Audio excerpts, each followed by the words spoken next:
142 রানের ব্যবধানে ইংল্যান্ডকে হারালো ভারত। আহমেদাবাদে তৈরি হলো 10টি নয়া রেকর্ড।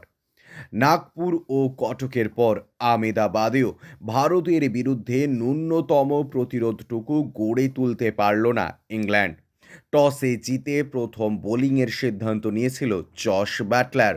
দ্বিতীয় ওভারেই রোহিতকে ফিরিয়ে শুরুটাও ভালো করেছিল মার্ক উড, কিন্তু এরপর শুভমান গিল ও বিরাট কোহলির আক্রমণাত্মক ব্যাটিংয়ে ধীরে ধীরে ম্যাচ থেকে হারিয়ে যায় তারা। 112 করেন শুভমান, কোহলির সংগ্রহ 52 রান। 4 নম্বরে ব্যাট করতে নেমে 78 করেন শ্রেয়াস আইয়ারও। 357 রানের লক্ষ্য তাড়া করতে নেমে শুরুতেই ঝড় তুলেছিলেন ফিল সল্ট ও বেন ডাকেটের জুটি, কিন্তু 10 ওভারের মধ্যেই তাঁদের ফেরান অর্শদীপ সিং। মিডল অর্ডারের ব্যর্থতায় এরপর আরও ঘুরে দাঁড়ানো সম্ভব হয়নি ইংল্যান্ডের পক্ষে। 15.4 ওভার বাকি থাকতেই 214 রানে গুটিয়ে যায় তারা। 142 রানে জয় ছিনিয়ে নেয় ভারতীয় শিবির।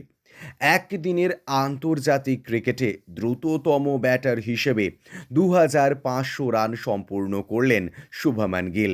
মাত্র 50টি ইনিংসে এই মাইলস্টোন স্পর্শ করলেন তিনি। পেছনে ফেললেন দক্ষিণ আফ্রিকার হাসিম আমলাকে প্রোটিয়া কিংবদন্তি 2500 রান সম্পূর্ণ করেছিলেন 53টি ওডিআই ইনিংসে। সিরিজের 3 ম্যাচেই 50-এর অধিক স্কোর করেছেন শুভমান গিল। সপ্তম ভারতীয় হিসেবে 3 ম্যাচের সিরিজের সবকটি খেলায় অর্ধশতক পেরোনোর নজির গড়লেন তিনি। টানা 4টি একদিনের ম্যাচে ইংল্যান্ডের জার্সিতে 50 বা তার বেশি রানের জুটি গড়লেন ফিল সল্ট ও বেন ডাকেট। ব্যুরো রিপোর্ট, ইউজে নিউজ।